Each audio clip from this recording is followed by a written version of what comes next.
have many great memories of Haiti. I remember friends. I remember the playgrounds. I remember the uniforms that we wore to the school that I attended. It was a Catholic private school. It was girls only. First my father left, and a few years later my mother left. They both traveled to Miami, Florida, where they hope to find better opportunities for us as a family. I remember living with my extended family, my grandmother, my aunts, my uncles. It was a wonderful life, very simple life. But I remember there were times when my parents would always send money back, to Haiti, to my grandmother, so that they would take care of us. But living in an extended family where there were at least 9 of us living in the house, sometimes toward the end of the month, the money would start to run out. And I remember going to school sometimes and feeling hungry, not feeling very ready to learn. I was about 7 years old when my mother's aunt went to the consulate and asked for 3 visas. One for me and 2 others for my 2 brothers. And I remember feeling excited that we would get to see our parents again.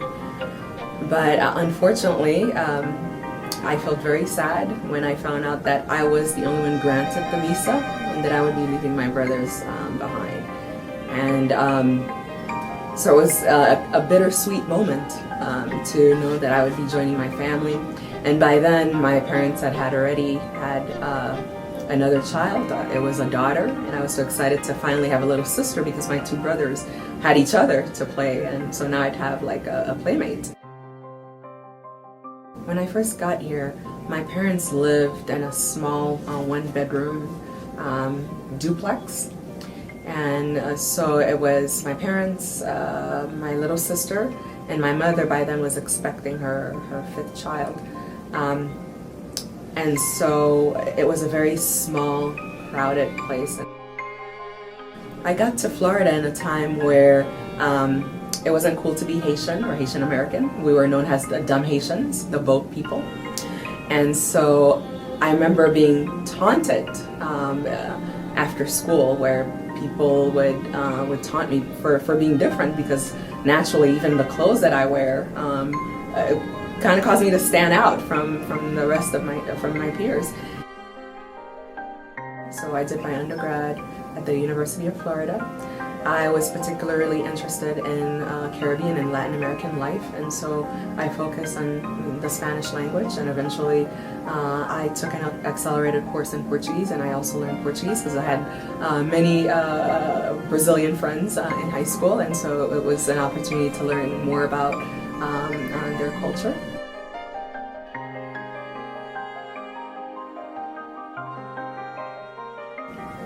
I teach African American literature from a historical perspective, and I just designed a course, and I proposed a course. It was accepted in the fall.